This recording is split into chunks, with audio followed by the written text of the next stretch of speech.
Hello Cave Dwellers, welcome into the cave for a Christmas chat. I don't really know where today's video is going to go. I don't know how long it will be, how short it will be, whether it will be a rough or a slickly edited video. I don't know, it's just a chance to sit down and chat with you all. Something I don't often get to do. I do it from time to time over on Patreon with the official Cave Dwellers over there, but not so much publicly. And well, I'm looking forward to it, but we'll see where it goes. I've got a mug of tea to get me through it. I've got a mince pie somewhere. And before we get stuck into it, I just want to let you know it's your last opportunity to pick up the charity calendar this year. All of the sale of this, every single penny goes to our good cause this year, which is the Long Table. They're just based down the road.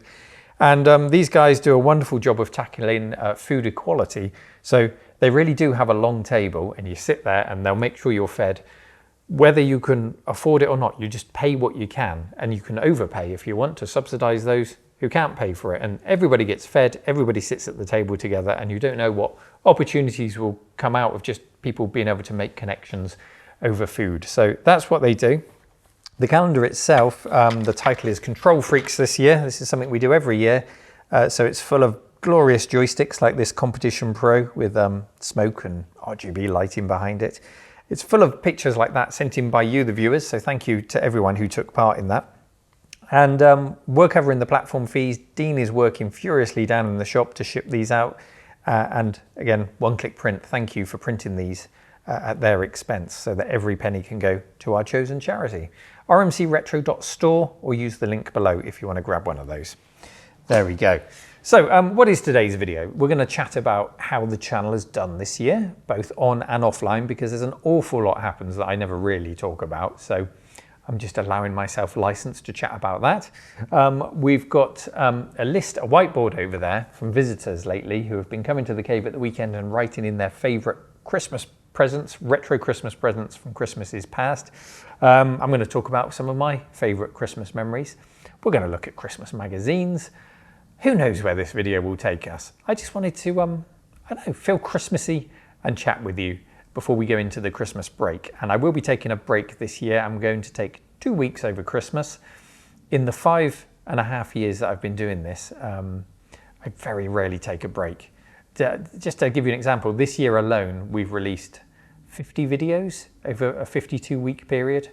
I think that's pretty good going. And I feel like I owe it to myself. I talk to the patrons sometimes in videos that don't go public. And the last one, yeah, I had to confess, I'm pretty, I don't want to use the word burnt out, but I just need a break. I just need a break. I still absolutely love what I do, and I'm not making any complaints whatsoever, but I owe it to myself just to have a couple of weeks over Christmas to see friends and family, recharge, and then I have got another week booked in January, because something that happened this year, I got married in the summer. So got married, it was just a nice little registry office thing down in Bath that we did. And my dad offered to put some money towards a honeymoon for us. So we're going to take a week, we're going to Ireland. We're going to stay at a lighthouse for the best part of a week in January. So it's probably going to be blustery and windy and wet and just lovely to hunker down in a lighthouse. And then, of course, I've squeezed some retro into that trip. I'm going to go up to Amiga Island, which is an annual event which is hosted in the centre of Ireland. So I'm really looking forward to going to that. That's in January. So over the next 6 weeks, I'm going to manage to get myself 3 weeks off. So that's why there will be a gap in some of the output, but I'll maybe squeeze some live streams in over on Twitch, and I'll be active on social media as I always am. But I'm looking forward to a little bit of a break. So let's start with Christmases past for you guys. Let's go and look at your list on the whiteboard here.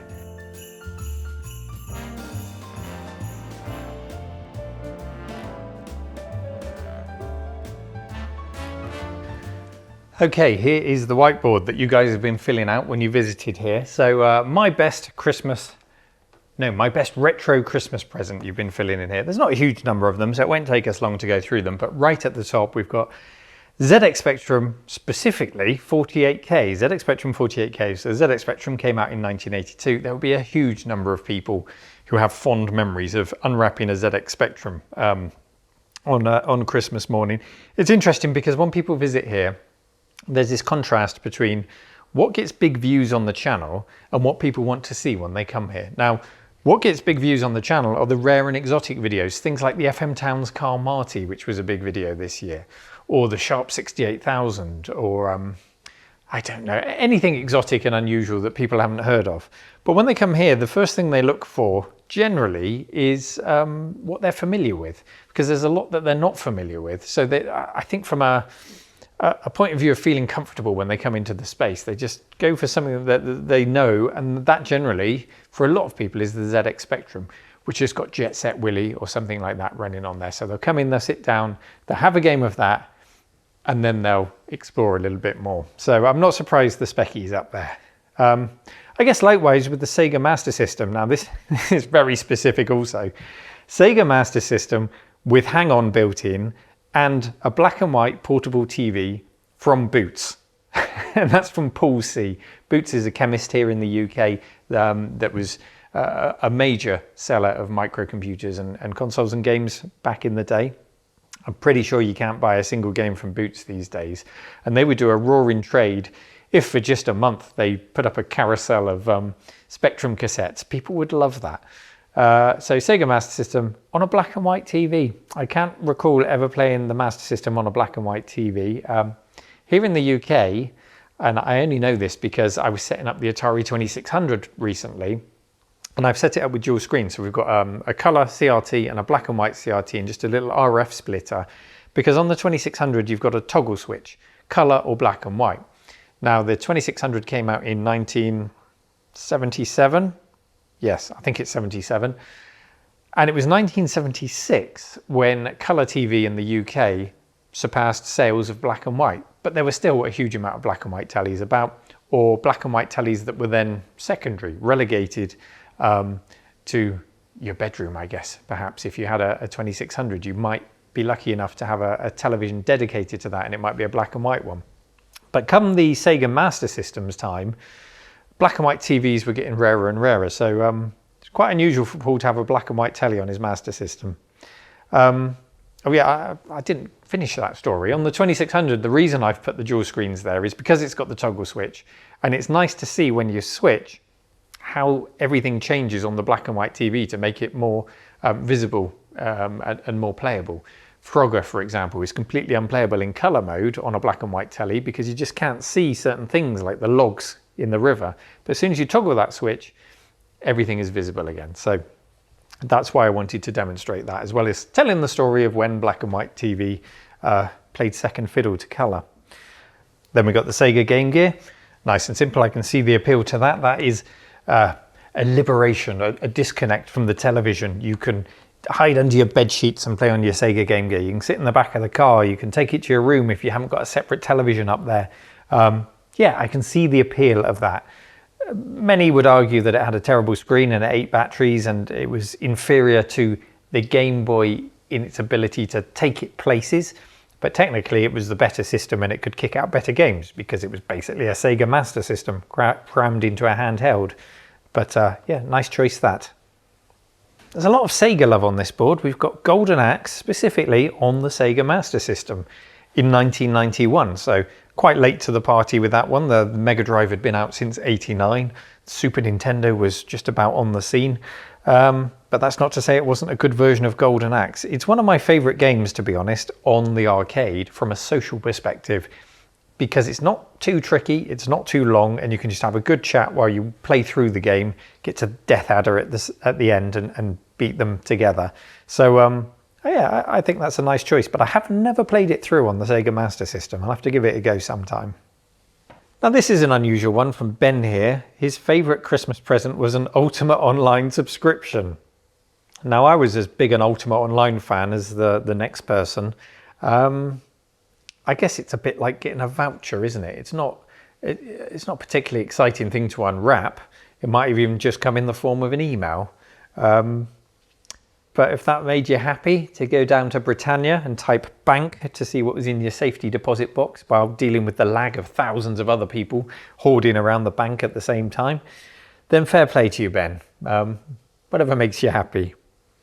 And finally, Atari ST Power Pack. Now, the power pack was a huge pack of games. I'm trying to remember what was in there. I think Gauntlet came in there, Outrun, might have been Space Harrier, all sorts of games that would have been hugely appealing, great value for money, and would have kept you busy for a long, long time as an Atari ST owner. Yeah, I'd probably, well, it's difficult to rank these, isn't it? I would probably say out of all these, the one that I would be most nostalgic for would be ZX Spectrum, because I can just feel the 80s in that answer. I can smell the warmth of the electronics in the ZX Spectrum on a carpet in front of a television, with the tree and some tacky 80s Christmas decorations all around it, some 80s Christmas music. Yeah, ZX Spectrum screams retro Christmas to me. But that's not to say the others aren't great answers. So that's what people have shared with us in the cave this Christmas. Let me know down in the comments, what was your best retro Christmas present or presents? Tell us as many as you like. And if you can add a bit of more context than some of these, then please do. Why was it the best? What do you remember about it? I'd love to hear those stories. And now I'm going to tell you about some of my favourite memories. We'll go back over to the big chair to do that.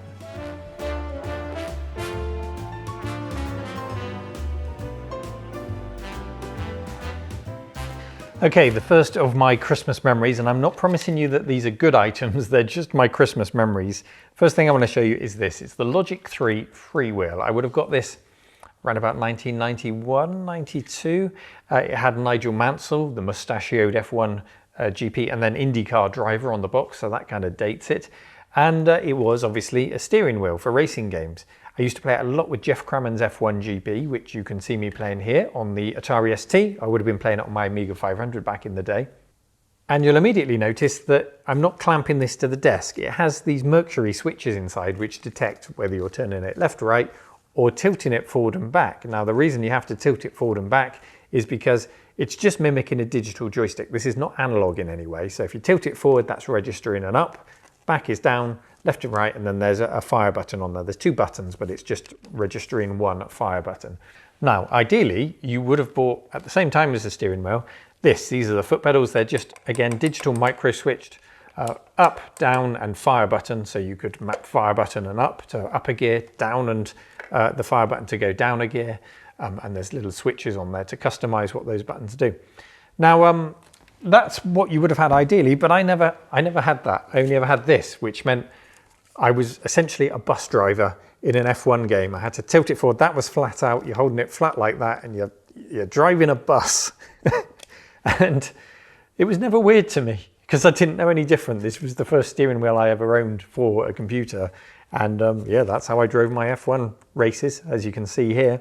I did have a little bit of trouble getting this going at first when I set it up to film today. I had to give it a few slaps to free up those those mercury switches in there, but then it worked flawlessly, just as I remember it.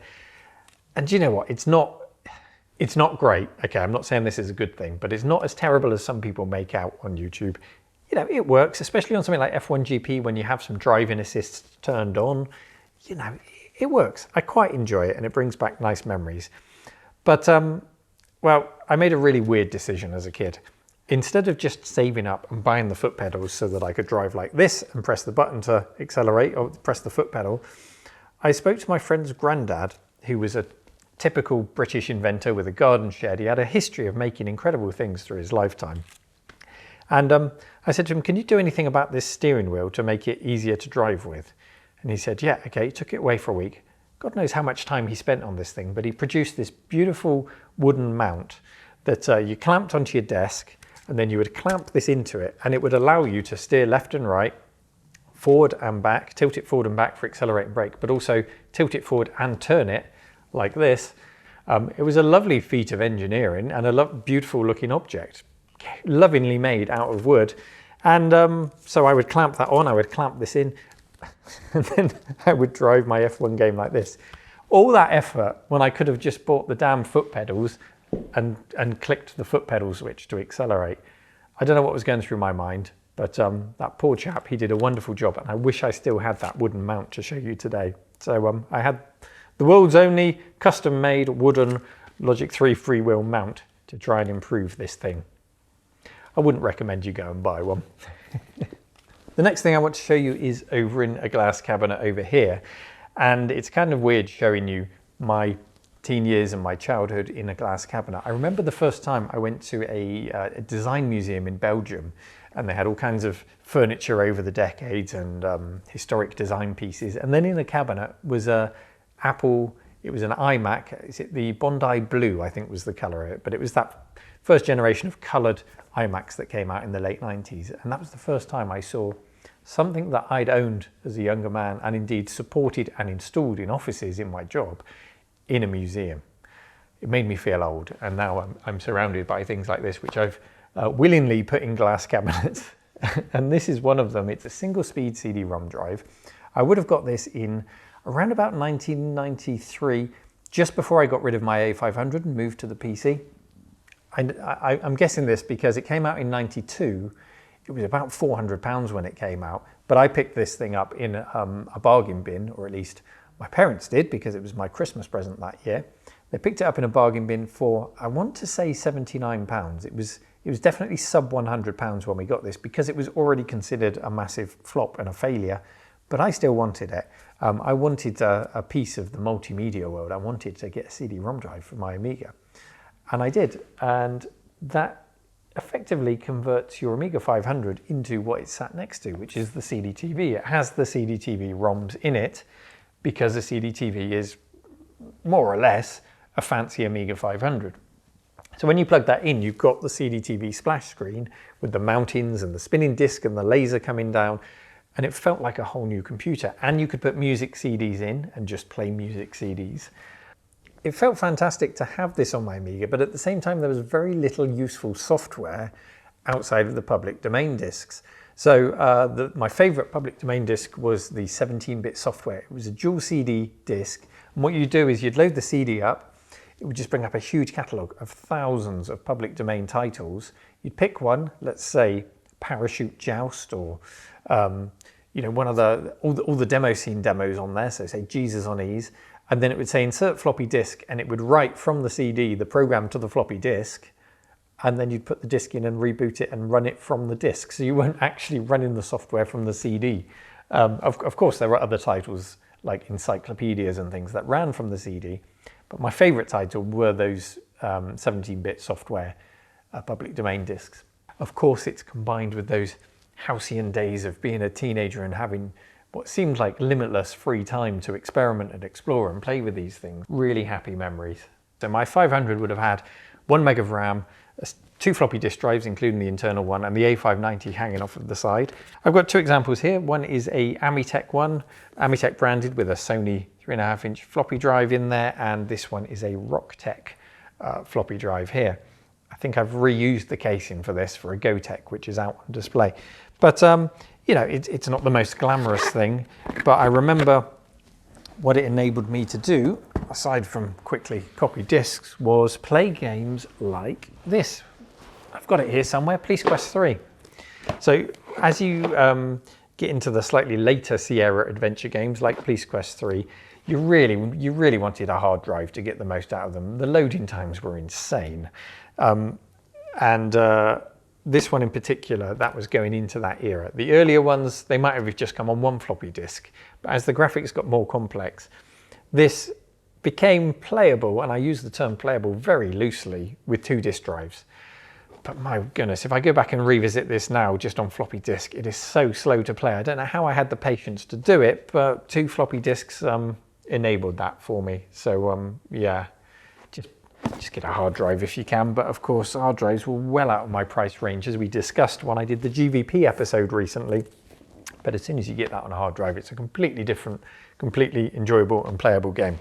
But yeah, not the most glamorous of presents, but it made me happy. And when I plonked this on top of my Amiga 500, that was a good Christmas. And the final Christmas memory I'm going to share with you, I'm going to show you on the Sharp X68000, which of course I didn't have back in the day. That was a Japanese exclusive machine, but I had it on the Amiga, and I'm just going to end up showing you everything on the Amiga if I keep it to that. So here is the game that I got around about 1990, 1991 maybe. It's Strider. This is the ZX Spectrum cassette version. So on the Amiga we would have got a slightly bigger box. It wasn't a big box, but it was a sort of medium-sized box. And my memories of this are that I got to set this up down in it was the kitchen that year. So a big thing for me at Christmas was I could take my computer downstairs to big telly. I could sit in a big chair and I could play on my computer on big telly, and that was a real treat. Rather than the 14-inch telly upstairs, it was the 21-inch telly in the lounge. And I really, to this day, can't fathom why my parents let me do it, because Christmas was a time when they were home and they had guests round, and more people than ever were downstairs trying to enjoy the downstairs space while I was taking up the telly with my computer going, come on, get away from me, you're stop standing in front of the television, stop distracting me. So quite why they let me do it, I don't know. Maybe it was the only way they thought they would see me. And this year in particular, Strider has this one sound effect. Whenever you press the fire button, you're like a high-tech ninja, apparently. And you have a blade, and every time you press the fire button, your sword, you make the sound effect pow. So constantly there is this pow, pow, pow, pow, pow, pow. And that was the noise of Christmas 1990.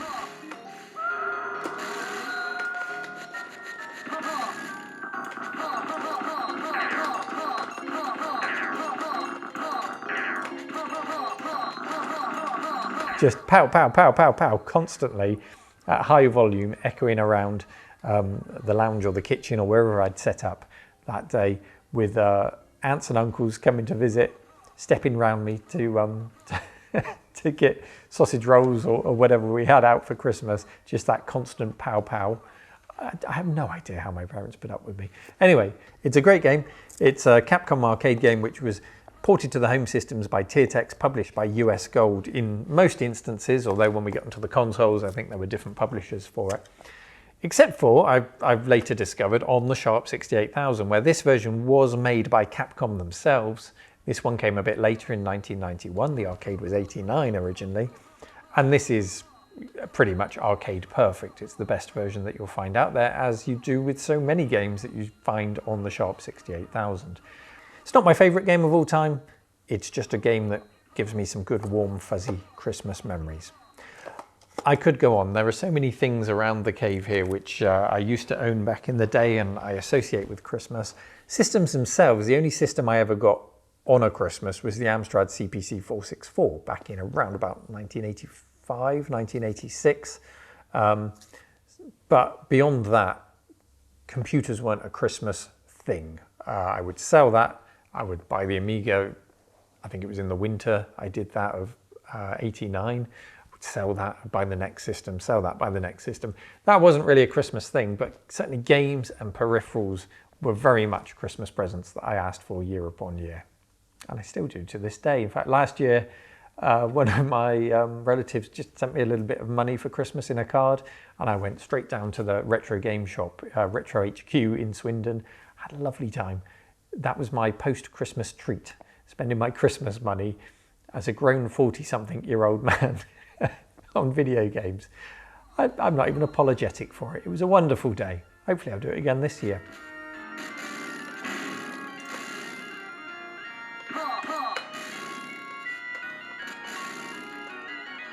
So some of your favourite Christmas memories there, and some of mine too, and we're going to get cosy with a magazine over in the library, or a magazine or two shortly. But before we do, let's talk about the channel a little bit this year. I've got some notes here just to jog my memory of some of the facts and figures. So it's been a fantastic year, and I've got to thank you all for watching the channel and for supporting the channel massively, because we've achieved so much together. I'm really proud of what we've achieved. So from opening the cave, technically we opened it and we had the soft launch last year in November, but then we had the lockdowns. So it was March this year that we opened to the public. And since then we've had hundreds of people through the door, hundreds of very happy, smiley people who have all left great reviews. So thank you to everyone who's come and visited, and thank you to everyone who's virtually visited through the videos.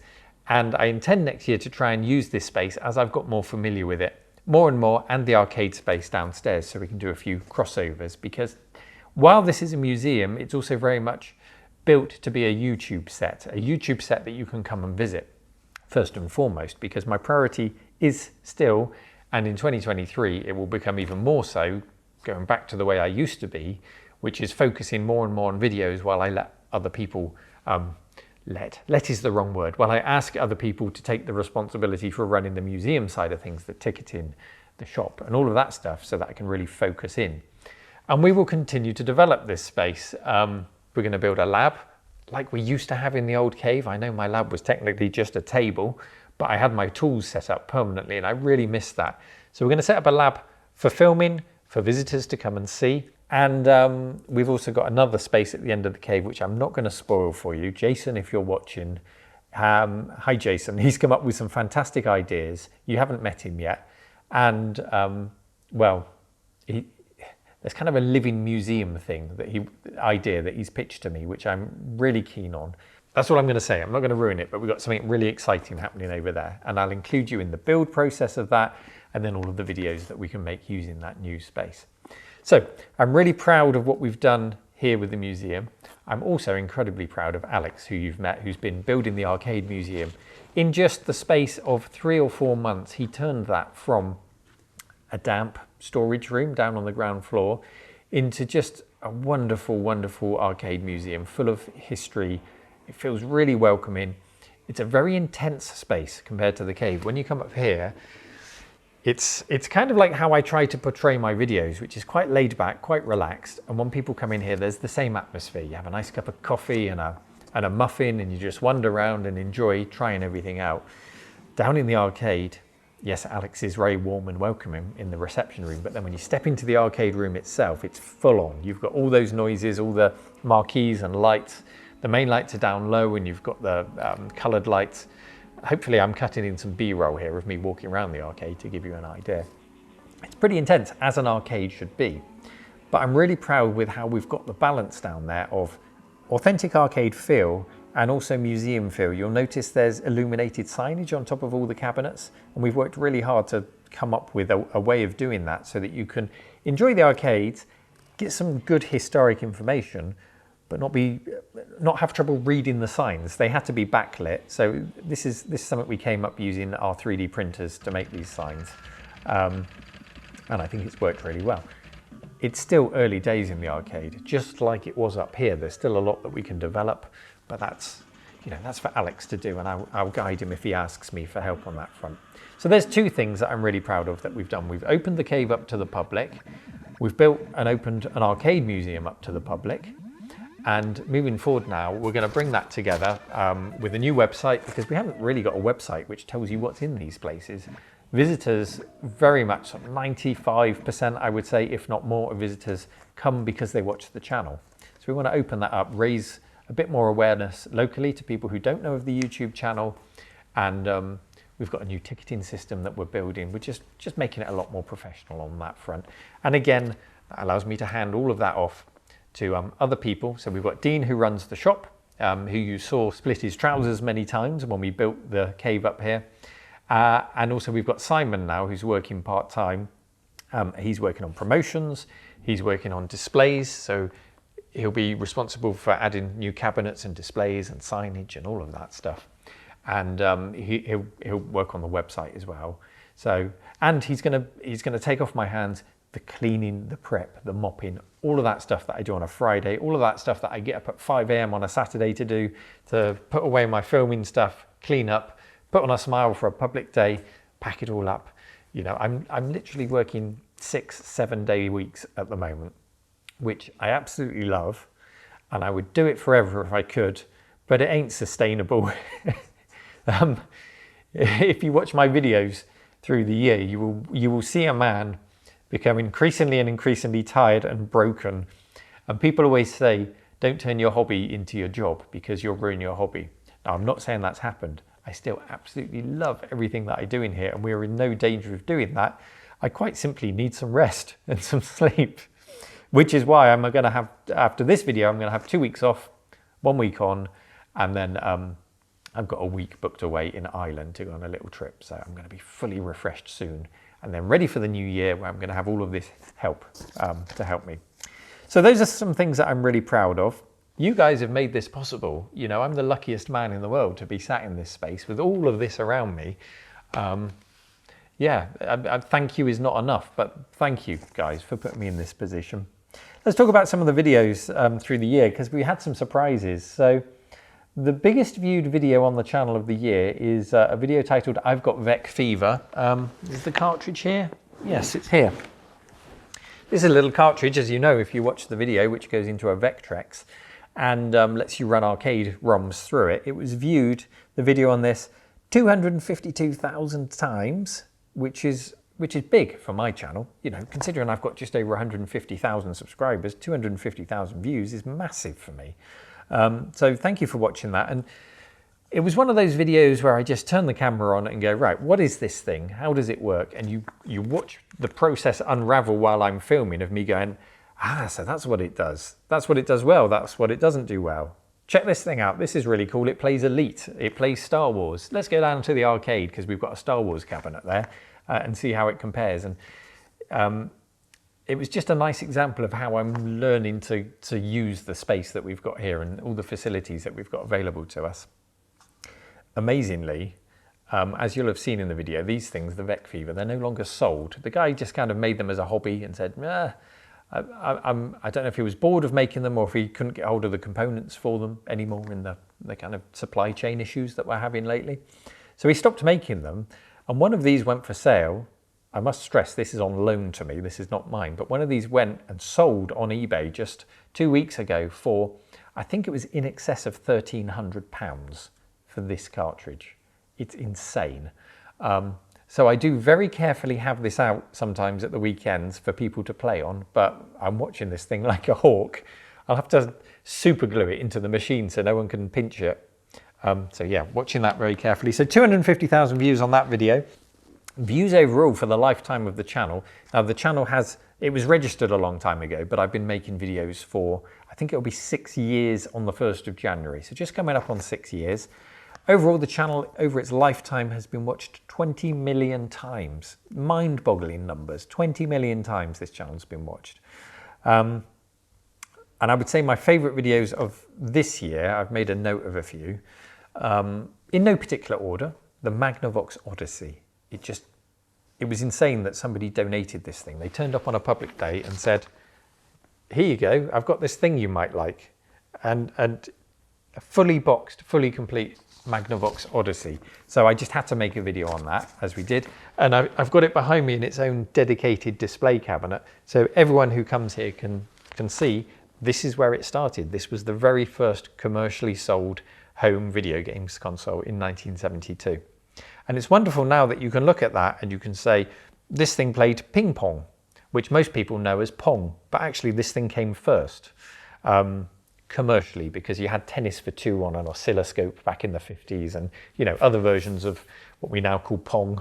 But you can come here, you can look at that in 1972, you can go down to the arcade and you can see an original 1972 Atari Pong cabinet, inspired by that, although they wouldn't admit it at the time. And the two are so interlinked because Pong then became such a success that it stimulated the sales of the original Magnavox Odyssey, so they really helped each other out. But these are just little intertwined stories that now the two museums can help people to go on a journey on it and learn about. But just having the opportunity to unbox a Magnavox Odyssey was a dream come true. And another dream come true was having the opportunity to restore an Amiga 1000. I've still got it behind me right at the back there for people to look at. This is an unusual thing because when I do Trash to Treasure series, it's always something that I've bought for myself. This actually doesn't belong to me, sadly. I've got to give it back. But I did it. I took the opportunity to restore an Amiga 1000 just because I wanted to get my hands on one, and it was in such a sorry state that I had to fix it up. So we did that, and I very much enjoyed doing that. And it's going to be a sad day when I have to get it back. So I'm on the lookout for my own Amiga 1000. Doesn't matter if it's yellowed and it needs some restoration. I mean, I draw my limits if it's completely smashed to bits, but I don't mind a bit of retro brighting and, you know, a bit of work to get it back to its former glory. So if anyone out there has an Amiga 1000 for sale or can put me in the direction of one, they're not uncommon to come up on eBay. It's just more often than not they come up in the US, so there's some quite big import taxes involved and shipping costs. Or they just come up at silly prices. So I'm on the lookout for an Amiga 1000 if anyone has one. Likewise, we got to do a video series on the Apple II, which wasn't super rare over here. It just wasn't in the circles that I moved in. It wasn't in our schools. My friends didn't have them. just had very little exposure to Apple IIs. So it was nice to see what all the fuss was about and to realize what a solid little machine it is, and to appreciate and understand why it was so popular in the US and why you've all got a lot of love for that, not just in the US, other countries as well, but particularly in the US, you've got a lot of love for the Apple II. I likened it very much to the BBC Micro in terms of its build quality, its capabilities, its flexibility, its expansion capabilities. Just a really nice machine. And I've got, I always appreciated the Apple II, but I appreciate it even more for having one here. And it's not out on display for people to try. Again, in that new area that I'm going to build over there, I'm going to add more workbenches so we can get more PCs and microcomputers out. And then the hands-on area could become a bit more of a console-oriented side of things with microcomputers over there. I was inspired by my trip last week to the Derby Computer Museum by their wonderful IBM PC Compatibles room. So I want to get a few more PCs out inspired by that. And then the slightly bizarre video, which I kind of did on a whim out of necessity because I wanted to fix some of my game boxes up, but it was basically titled Middle-Aged Man Irons Game Boxes. And that's exactly what I did. Came up with a way to flatten out creased and broken game boxes and try and make them look better before I shrink wrap them and put them in our fake retro shop for people to see. And it was the surprise hit of the year. People seem to really enjoy that series. And I've also received a lot of emails and pictures from people who have followed the process and restored their own video game boxes. And when I make a video, I couldn't ask for anything more than for people to go and take those techniques, try them out, and come back to me and say, they've been a success and I've managed to restore or save this item, which otherwise would have just got worse and worse or ended up in the bin and would have been unloved. So thank you.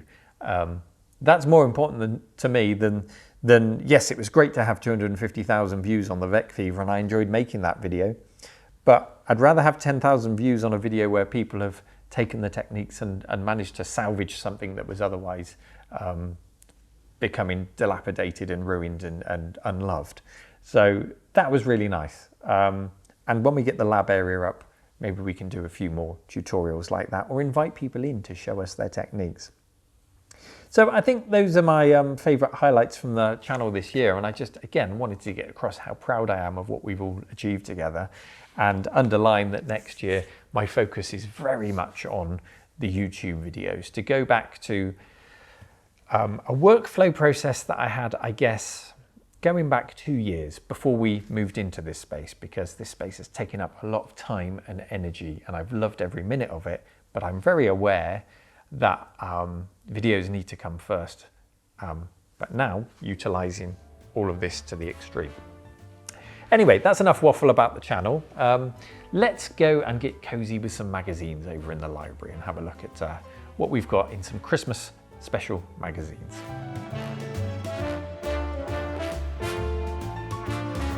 I've picked some magazines off the shelves then, and one that's familiar and one less so to me. Of course, the familiar one, it's an Amiga magazine, it's Amiga format. I know there's a lot of Amiga fans who watch this channel, so I'm sure you won't mind too much. This is Christmas 1993, and this is peak Amiga ownership. Not only for me, but also for many others, as you can tell by the sheer thickness of this magazine. This is a thick magazine. 254 or 55 pages. It's not the biggest Amiga format that came out. That was the year before when they actually hit 300 pages. But it's kind of interesting because it's dated Christmas 1993. After it, you get January 1994. And before it, you get December 1993. So actually, it's a 13th magazine in a 12 magazine cycle. You didn't get a Christmas special, I don't think, the year before or the year after. So it's a bit of a one-off. You get 2 cover discs on it, Become a Music Maestro with Super Jam, and Cannon Soccer, which was a specially made demo which combined Sensible Soccer with Cannon Fodder when Sensible Software also were at the peak of their game, arguably. So we're going to flick through that. That's the familiar. And then we've got another Christmas special here. This is Crash Magazine. Now, of course, I'm familiar with Crash Magazine. I just didn't own a ZX Spectrum back in the day. In the 8-bit days, I had this, which is probably too long to fit on shot. I'll have to get an angle of it. There we go, the CPC 464, my first ever micro, Christmas 1985, I think it was, I got that. So I had the Amstrad, I didn't have the Speccy. But even in my Amiga days, in the early 90s, when the Spectrum was still going strong, I looked at this magazine with envious eyes because it had the beautiful cover art of Ollie Frey, who sadly passed away this year. We lost a great talent, and every time I saw Crash on the shelves in the shops, even though I didn't have a ZX Spectrum, I would pick it up and flick through it, but of course I wouldn't buy it because I didn't have one. So this is December 1988, and why have we got a helicopter on the front there? Thunderblade, the Sega arcade game, has got a home port on the ZX Spectrum. So we'll flick through that. We're going to start with Amiga format though, so let's get our noses right into the magazine. Before we get into any actual software on here, there's this advert that popped out, which I don't remember seeing back in the day. I've bookmarked it here for you somewhere. Where's my bookmark? Here it is. So I guess this just made me laugh because it's a question of knowing your target audience. This is a computer magazine for us computer nerds. And there's this advert nestled away in here, Street Self-Defense. The most effective street fighting techniques revealed by a top professional bouncer. Top professional bouncer Paul Wellard has been attacked by fists, boots, pool cues and knives. He's learned a thing or two about what goes down in a real fight as a second dan karate black belt. He's also learned that martial arts training is useful in a brawl, but it is no substitute for real street fighting know-how. An active participant in dozens of fights where brawling is quick, dirty and very violent, Wellard has compiled a unique guide to self-defense. Why is this in here? You can learn the essential principles of street fighting. Some commonly taught nonsense. You can learn commonly taught nonsense. You can use surprise to your advantage, blocking techniques, elbows and knees, vital tips, how and why fights occur. So there we go. That's volume 1, and in volume 2 you learn about headbutts. Physical conditioning for peak performance. It just gave me a chuckle. I thought I'd share it with you. It seems completely out of place in here. Anyway, I'm just going to flick through this and I'm going to chat to you about anything interesting that pops up. So let's see what we find. The Special Reserve advert. Now this is something that I would pore over, just line upon line of games and prices, just deciding what I would buy if I could. I know piracy was rife, and I'm not saying I wasn't a participant in the occasional floppy copy, but whenever I had a bit of spare birthday money or Christmas money, I would usually spend it in Special Reserve, and that would involve going down to the post office to get what's called a postal order and then sending that off because I was too young for a checkbook, and ordering something like Power Drift, or what else did I order? Midwinter I ordered through Special Reserve. And I can see here we can buy things like Lotus Turbo 2 for $9.99. Slightly older game by this point, but that seems like good value for money. We've got peripherals including that Logitech Freewheel that we had out earlier.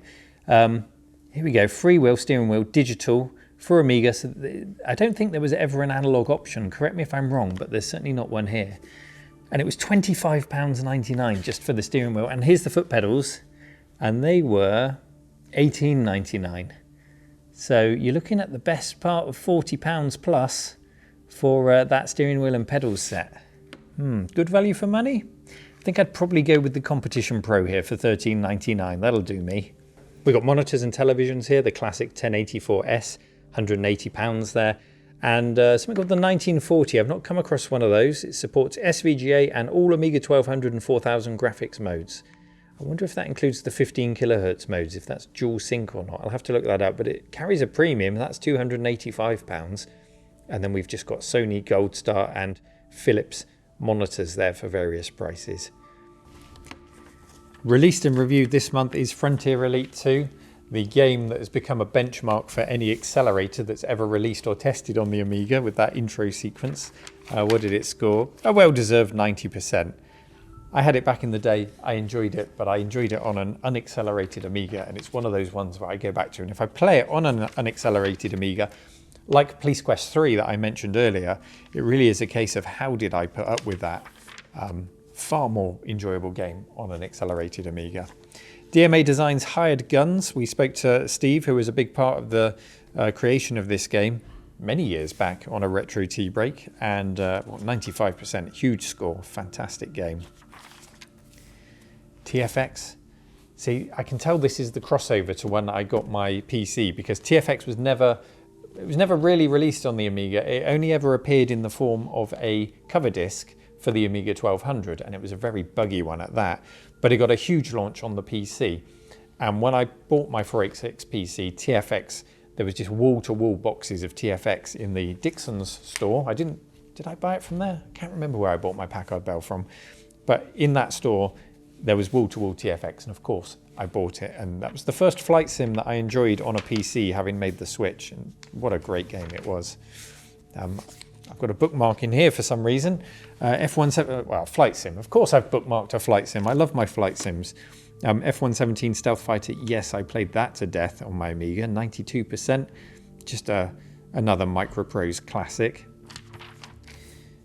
Cannon Fodder, is this really when it came out? Yeah, Christmas 1993. What a month. Some of the games that are appearing in this magazine, 95%. That one needs a meg to play it. You don't need me to tell you about Cannon Fodder. It's such a brilliant game. Turrican 3, apparently an extremely collectible one. If you come across a boxed copy of this, which I did once, but I gave my copy away to an avid collector of all things Turrican because I thought it deserved to go there rather than be stuck in my storeroom. So Pete, if you're watching, I hope you're looking after it. The Settlers. This is a game I poured hours into, a real-time strategy game, which was superb because you could play it split screen with 2 mice on one Amiga. Of course, you could see what the other one was up to on the same screen, but just fantastic memories of playing that for hours and hours on end. It probably still holds up today. I should go back and revisit it, but I know it got a lot of sequels as well. Special Reserve again. Why have we got another review of Cannon Fodder in here? We've strayed into it. Right, this explains why this magazine is so thick. It's a magazine within a magazine. There's a there's a copy of Amiga Power within Amiga format. Why? Inside this special taster. Okay, there's a taster issue. That's why it's so thick. Okay, we've got another review of Cannon Fodder. 94%. Amiga format gave it 95. 94% in Amiga Power. That's cheating. Just look at that. And who wouldn't want to put that in their trapdoor for Christmas? It's a 68030 CPU accelerator running at 40 megahertz. It's got space for a floating point unit, and it's got space for up to 32 megs of RAM in there. How much is this going to set you back? £379 with 4 megs of RAM. So it's the price of your Amiga 1200 again, but it gets you up to a performance. If we look at these sysinfo charts here, the red line there is the 1200 equipped with the 1230 Turbo Plus. So we're going faster than an Amiga 3000 with a 68030 at 25 megahertz. Not as fast as a A4000 with a 68040 because we're on an 030 at 25 megahertz. So it is a sizable speed boost. The standard 1200 it barely registers on the scale there. 14 megahertz 68020 as standard, or EC020, the cost reduced 68020. So a huge speed boost if you needed that for your Amiga 1200. And these were the kind of things that I was looking at: an Amiga 1200, an accelerator to replace my Amiga 500. Should I spend my money on that? Well, of course, as you know, I didn't. I spent my money on a 486 PC because when you add all these things up, you start to get close to the cost of a PC. The Amiga, the wedge-shaped Amigas were still good value for money, but the writing just felt like it was on the wall. Just by coincidence, here is the very same Amitech branded Amiga external floppy drive that we had earlier on the chair that I was showing you. £59. So now we know what that would have cost in 1993. This page is interesting because this is a public domain catalogue. So you could send off and you could say, I want this one public domain disc. Here's my money, send me the disc. And it puts into perspective how much fun that Amiga A570 CD-ROM drive was I was talking about earlier, because on the CD-ROMs were all of these discs and more. It was effectively like just having an entire catalogue of public domain discs on a CD. So that is a really nice visual. I mean, a lot of it is stuff that I would never have wanted to touch, but I had it all. We're into the letters section now, and there's a letter that really rings true with me from John and Paul Walker. Not that Paul Walker, but Walker in Essex. And, well, It reads, as our A500 is becoming outdated, we are planning to update it. We're probably going to buy a GVP A530 Turbo hard drive at the Future Entertainment Show. And I was wondering if this would run 32-bit CD-ROM software, as it says it has 32-bit RAM. Also, is it necessary to have 1 meg of chip RAM fitted to the CD to use the CD drive? We were thinking of having the Pro Agnes from WTS fitted to the machine. Would it be possible to fit the AA chipset to the machine, but through a device like a ROM sharer so that we could switch between modes? So this is the dilemmas we were facing. Someone who had come to terms with the fact that their A500 was becoming outdated, but loved it so much they wanted to throw everything they could at it.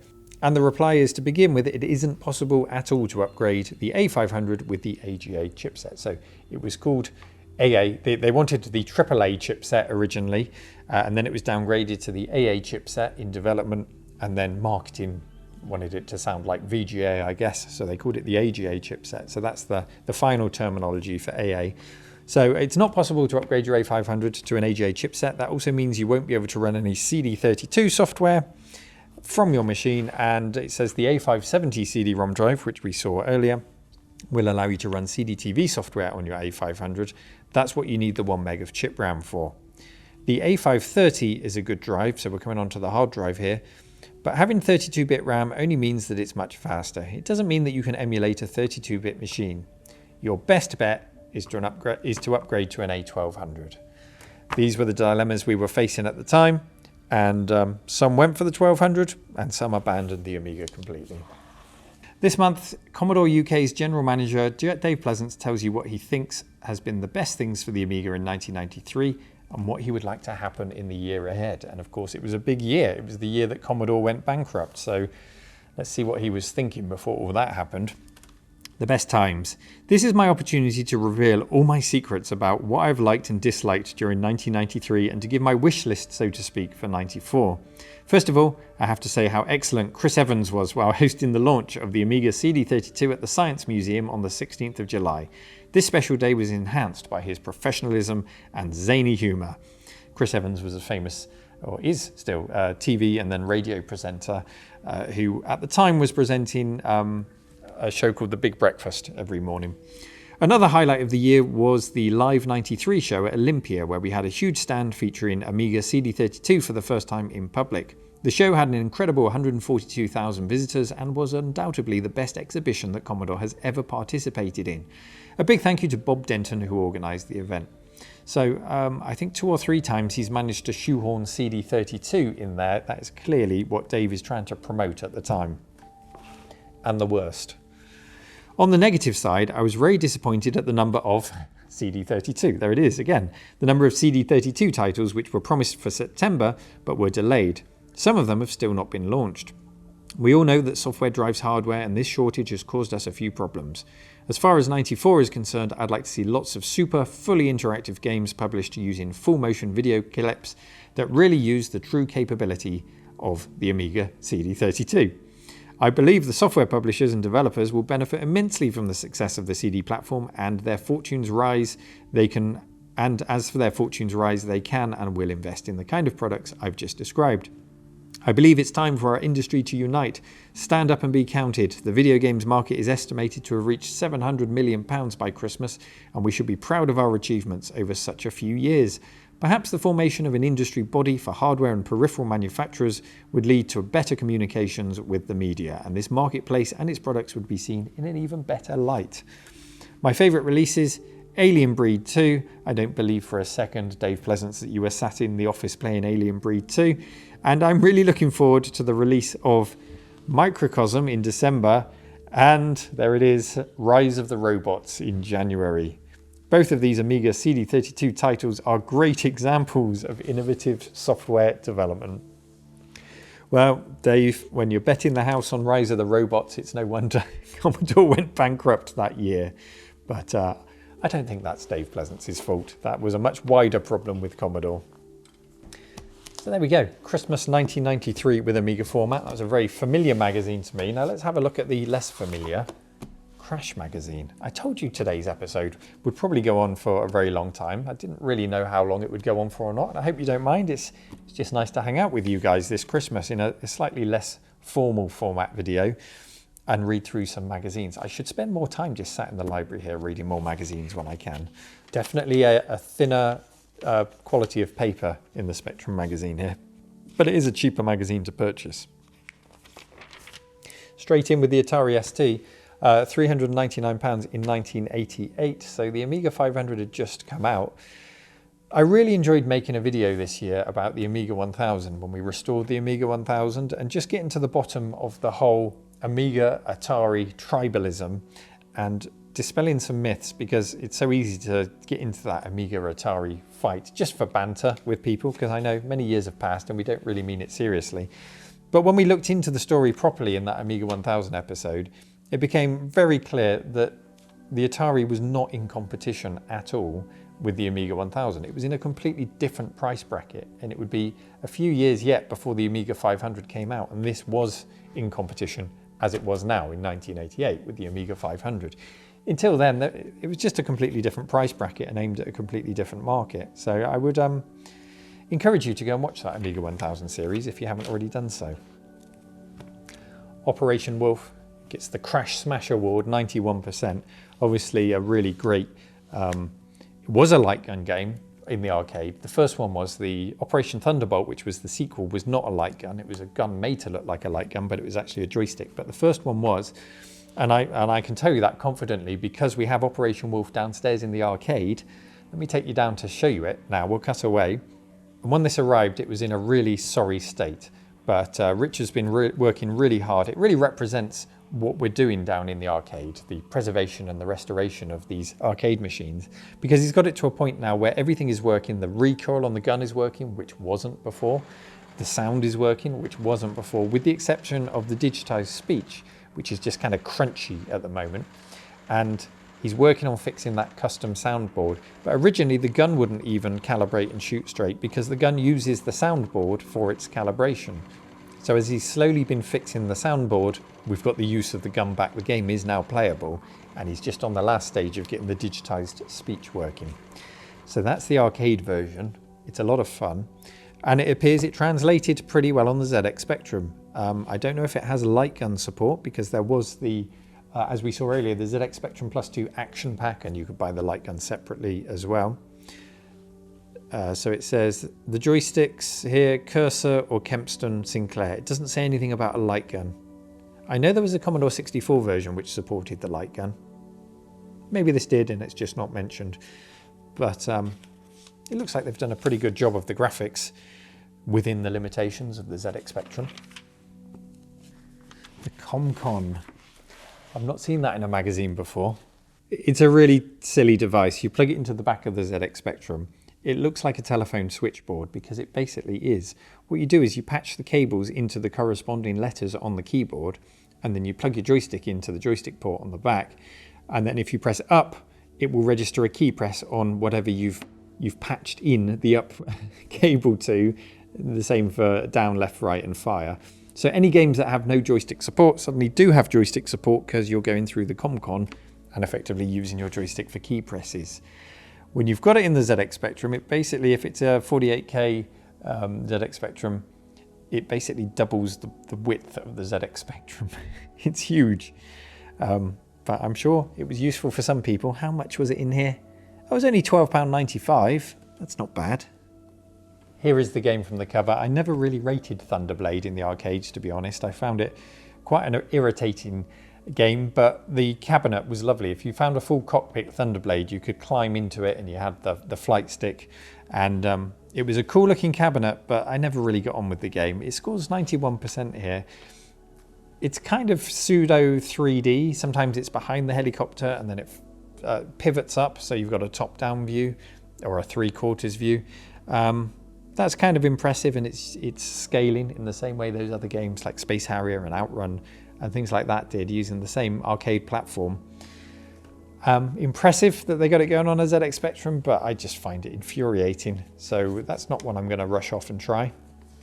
And The Last Ninja 2. Now that is a game that I loved. 90%, well deserved. I always played Last Ninja 2 at a friend's house on a ZX Spectrum, so it was in black and white, and I always felt that the graphics were quite crisp and it just had a really lovely moody atmosphere for the fact that it was in black and white.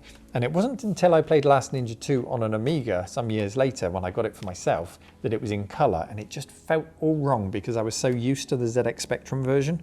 So given the choice, if I want to play Last Ninja 2, it's always the ZX Spectrum version that I go for, just because that's the one I'm most nostalgic for. And because of those nostalgic memories, I'm more forgiving of it on the ZX Spectrum, whereas on the Amiga, I get a bit more frustrated because it doesn't give me the same warm, fuzzy, nostalgic feelings as the black and white version. So I'll always go for that one. Yeah, it's probably just me, but you know, we have our personal experiences with games and those connections. And it's important not to steamroller them or to, I guess, mock other people for, you know, Last Ninja 2 on an Amiga or a Commodore 64, in most people's opinions, is probably way better than the ZX Spectrum. But I don't care. This is the one that I'm nostalgic for, and you're never going to change my mind on that. A baseball with a digital clock in? I knew loads of people who had these. What was the point of them? I don't know. It's just an alarm clock. It doesn't measure the speed that you throw the ball at. It would get destroyed if you tried to play baseball with it. And we don't even play baseball over here. But for some reason, everybody had those. They were up there with dancing Coke cans. Like I said, I'm not super familiar with Crash Magazine, but they pack an awful lot of information into the pages, actually. You know, you've got the thickness of the Amiga format, but when you look at the font and how much information is being packed into these pages, you've got good value for money. More so than I expected. I don't know why. Why did I expect Crash Magazine to be a large font? What does that say about what I was thinking about ZX Spectrum owners? I am such an Amstrad snob. Close the magazine, Neil, before you offend anyone else, and let's get back to the mince pies. A few Christmas magazine memories there. I hope you enjoyed flicking through those, and I've got that whole library of magazines, so if that's the kind of thing that you enjoy, perhaps on the second channel, let me know. We used to read through magazine articles every now and then when I did live streams. And that's another thing that's kind of fallen by the wayside this year. I've done live streams over on Twitch, but I've done far fewer live streams because of the time that's been taken up by the running of the museum. So hopefully in 2023 we can ramp those up again and do our monthly live streams again, because I really did enjoy them. But you know, I can always pull a magazine off the shelf for the second channel and record something if that's the kind of thing you like. Okay, I think it's probably time to wrap things up for Christmas. I hope you'll have a really good one, you and yours, whatever you're doing this year for Christmas. I will be around on Twitter, on Facebook, on the usual social media sites, and on the RMC Discord server. There'll be a link in the pinned comment and in the video description if you want to come over there and chat with all of us. It's a very active chat server, and you can dip in and out as much or as little as you like to come and chat with us. And yeah, I'm really looking forward to next year. I'm looking forward to going to Amiga Ireland in January, the expo there. And I'm just looking forward to seeing what we can achieve. It blows my mind looking back what we've done in the last 5 years, what we've done in the last year alone, and the possibilities of next year, what we can all do together. I'm really looking forward to it. I hope you'll be coming along for the ride with me as well. Enjoy your Christmas dinners. Enjoy unwrapping your presents, whatever you've got under the tree. Do you know what? Let's unwrap a present. I can't even remember what we put under here. We wrapped presents and put the tree up for visitors. Let's open a couple. And now we've had the Christmas in the Cave events. We can unwrap them. Let's see what we've got. Box number one is, I've never even played this game, Masters of Orion 3, the ultimate space strategy game from Infogrames. I can't tell you anything about that game because I've never played it. Nice box though. Okay, let's see if this one's a bit more exciting.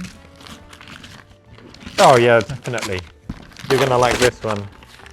For Christmas this year, I've got Star Trek: The Next Generation Interactive Technical Manual, USS Enterprise, NCC 1701D, the official Starfleet virtual tour on QuickTime. And it's even got the words VR, made with Macromedia QuickTime VR. Well, it's not going to happen today, but do you fancy a tour of the Star Trek Interactive Technical Manual? I know I do, and I'm not even a Trekkie. Happy Christmas, everyone. Take care, and I will see you in the new year. God bless. Take care. Bye-bye.